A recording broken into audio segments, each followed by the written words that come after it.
Hint ఇస్తాడు, ఇట్లా చేయబోతున్నాను నేను, ఇట్లా రాసుకో అనేసి.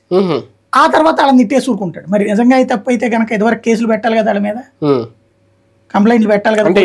జగన్ ఒక జలక్ ఇవ్వడం, జగన్కి ఎప్పటికప్పుడు అంటే మిగతా చోట్ల సాధారణంగా మీరు రాష్ట్ర వ్యాప్తంగా చూస్తే అభ్యర్థో ఇన్ఛార్జో వాళ్ళ ఖర్చు పెడతారు పార్టీకి. అవును. ఇప్పుడు ఓ జిల్లా ఇన్ఛార్జ్ అన్నప్పుడు ఆ జిల్లాలో పార్టీ కార్యాలయాలకి నెలకి ఎంతని ఖర్చు, అట్లాగే ఏదైనా మీటింగ్లు పెడితే దానికి అయ్యే ఖర్చు ఇది వాళ్ళు భరిస్తారు. అవును.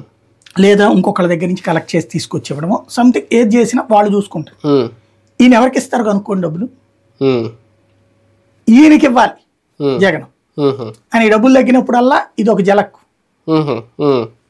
జగన్ మళ్ళీ పిలవాలి, ఖర్చులు ఇక్కడ అల్లాడిపోతున్నాం అని చెప్పాలి, ఈయన ఏదో అరేంజ్ చేసి పంపించాలి. ఇదే తతంగా నడుస్తుంది అక్కడ ప్రాక్టికల్ గా.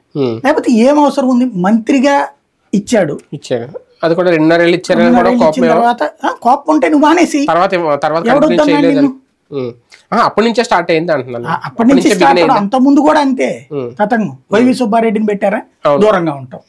వైవి సుబ్బారెడ్డిని తీసేసి ఈయనకే ఇచ్చాడుగా, ఇచ్చినా కూడా నీకేంటి మళ్ళీ, అది ఇచ్చారు, మంత్రి పదవి ఇచ్చారు, అన్ని ఇచ్చిన తర్వాత ఇంకేం చేయాలి నీకు? నువ్వు పార్టీకి చేసింది ఏంటి అక్కడ? బేసిక్ గా అసంతృప్తులు రేకెత్తించడం, ఈయనే అసంతృప్తి వ్యక్తం చేస్తే ఎప్పటికప్పుడు.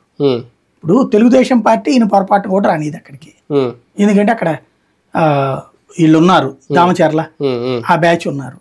ఈయన వల్ల వాళ్ళకి ఒరిగేదేం లేదు, ఒకే ఊర్లో ఆయనకంటే ఈయనకి వచ్చేదేం లేదు కాబట్టి లేదు వాళ్ళు.